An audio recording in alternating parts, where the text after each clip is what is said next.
সজীবের চাচা একজন অ্যান্টিক সংগ্রাহক। দেশ বিদেশের পুরনো জিনিসের প্রতি তাঁর প্রচণ্ড ঝোঁক। সুযোগ পেলেই তিনি বেরিয়ে পড়েন নতুন দেশে, আর সেখান থেকে কিনে আনেন পুরনো সব জিনিস। তাঁর ঘরটা যেন রীতিমতন একটা ছোট জাদুঘর।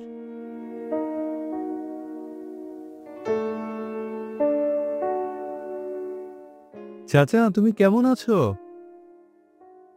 আরে সজীব, তুই এসেছিস? তোর জন্যই তো অপেক্ষা করছিলাম। শুনলাম তুমি আবার নতুন একটা দেশে যাচ্ছ।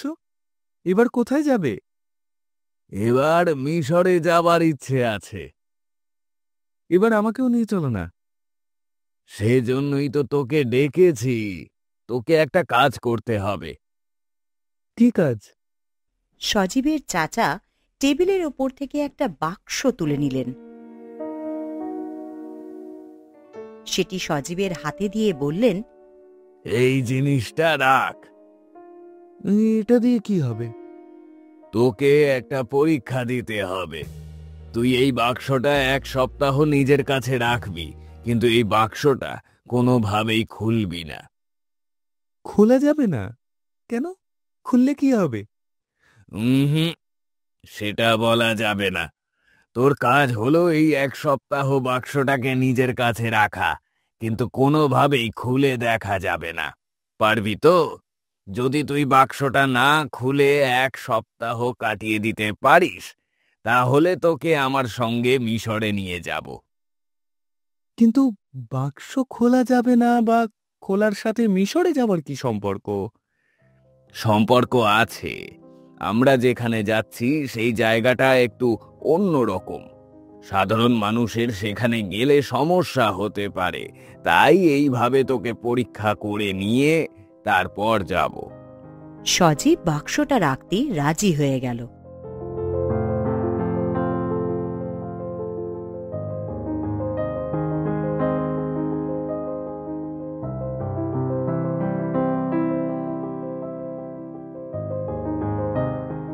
আচ্ছা সঞ্জীব, এই বাক্স খোলার সাথে তোর মিশরে যাওয়ার কি সম্পর্ক?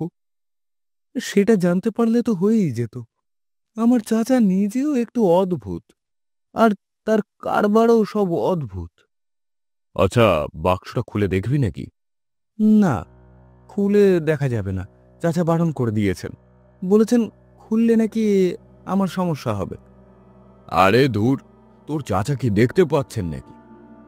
তা না পাক, কিন্তু চাচা যখন বলেছেন তখন বাক্সটা না খোলাই ভালো।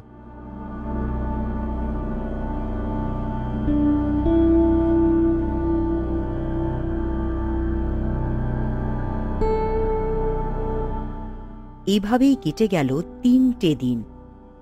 বাক্সটা নিজে থেকেই একটু একটু করে বড় হচ্ছে।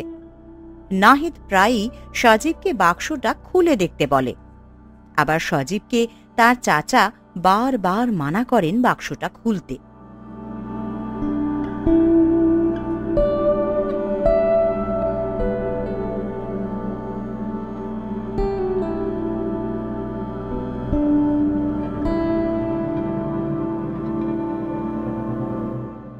মনে রাখবি সজীব, বাক্সটা কিন্তু ভুলেও খোলা যাবে না। কিন্তু আমার খুব কৌতূহল হচ্ছে, ভিতরে কি আছে দেখা যাবে না? আর বাক্সটা বড়ই বা হচ্ছে কিভাবে? সজীবের চাচা একটু হাসলেন। এইটা পরীক্ষা করার জন্যই তো তোর কাছে বাক্সটা দিয়েছি। কেবল তো 3 দিন হলো, আর 4 দিন পরেই দেখতে পারবি। ততদিন কিন্তু ধৈর্য ধরে রাখতে হবে। কিন্তু বাক্সটা যে বড় হয়ে যাচ্ছে। ভয়ের কিছু নেই। বাক্সটা না খুললে কোনো ভয় নেই।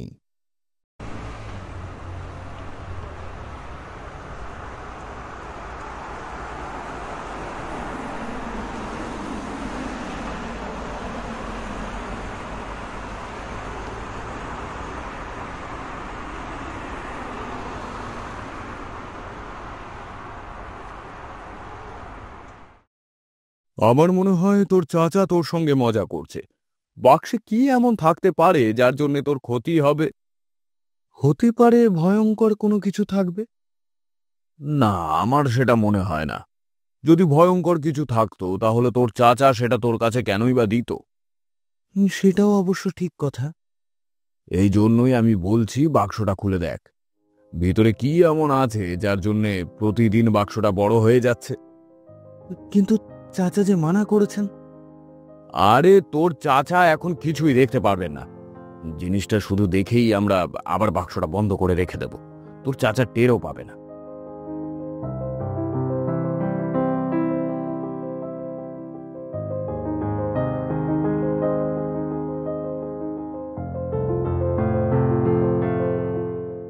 সজীব তার পড়ার টেবিলের উপর থেকে বাক্সটা নিজের হাতে নিল। এখন বাক্সটা বেশ বড় হয়ে গিয়েছে, প্রায় দুটো জুতোর বাক্সের সমান। সে ভয়ে ভয়ে বাক্সটা খুলে ফেলল। বাক্সটা খুলতেই ভেতর থেকে একটা ড্রাগন বেরিয়ে এসে তার মুখে ঝাঁপিয়ে পড়ল।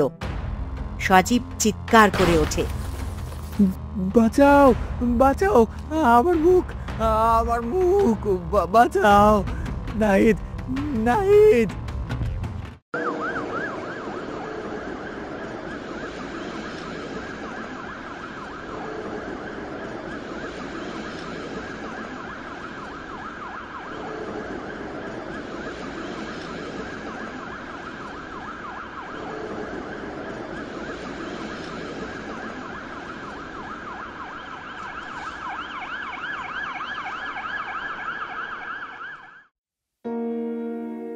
সেই প্রাণীটা সজীবের মুখের অনেকটা খেয়ে ফেলেছে। ডাক্তাররা এখন সজীবকে রেস্ট নিতে বলেছেন। ফেরার সময় সজীবের চাচা নাহিদকে বললেন, আমি সজীবকে বারবার মানা করেছিলাম বাক্সটা না খুলতে। বাক্সটা যেমন বড় হচ্ছে হতে থাকুক, কিন্তু সজীব শুনল না। হ্যাঁ চাচা, আমিও সজীবকে বারবার মানা করেছিলাম ও যেন বাক্সটা না খোলে, কিন্তু ও শুনলই না। বাক্সটা প্রতিদিন বড় হচ্ছিল দেখে ও বোধহয় কৌতূহল আর চেপে রাখতে পারেনি। তুমি যদি ওকে বারণ করতে নাহিদ, তাহলে আজ ওর এই অবস্থা হতো না। আমি আমি ওকে বাধা দিতে গিয়েছিলাম, কিন্তু ও আমার কথা শোনেনি। মানে যদি আগে জানতাম তাহলে কিছুতেই তো ওকে বাক্সটা খুলতে দিতাম না। যাই হোক, সজীবের এখন সুস্থ হতে বেশ কয়েক মাস সময় লাগবে। আমার কাছে মিশরে যাওয়ার 2টো টিকিট আছে। তুমি কি যাবে নাকি আমার সঙ্গে? কি বলছেন চাচা? আপনি নিয়ে যাবেন আমাকে? হ্যাঁ, আমার ইচ্ছে ছিল সজীবকে নিয়ে যাই, কিন্তু সেটা তো আর হলো না। তুমি গেলে আমার একজন সঙ্গীও হবে, আবার তোমার নতুন দেশ দেখাও হবে। নাহিদ খুশিতে ঝলমলিয়ে উঠল। আমি আমি নিশ্চয়ই যাব।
সজীবের চাচা নাহিদকে তাঁর বাসায় নিয়ে গেলেন।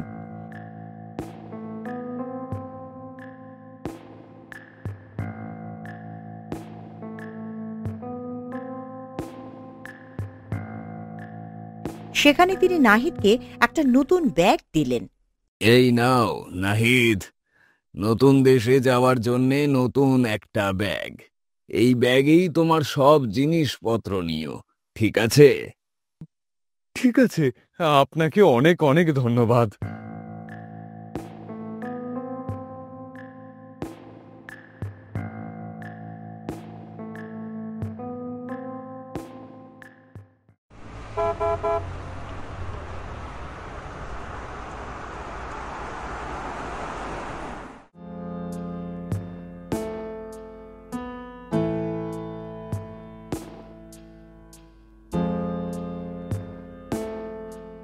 নাহিদ বাসায় ফিরে এসে সঙ্গে সঙ্গেই ব্যাগটা খুলে ফেলল, কিন্তু ব্যাগটা খুলতেই ভেতর থেকে বেরিয়ে এলো সেই ভয়ঙ্কর ড্রাগনটা, আর সেটা ঝাঁপিয়ে পড়ল নাহিদের মুখের ওপর।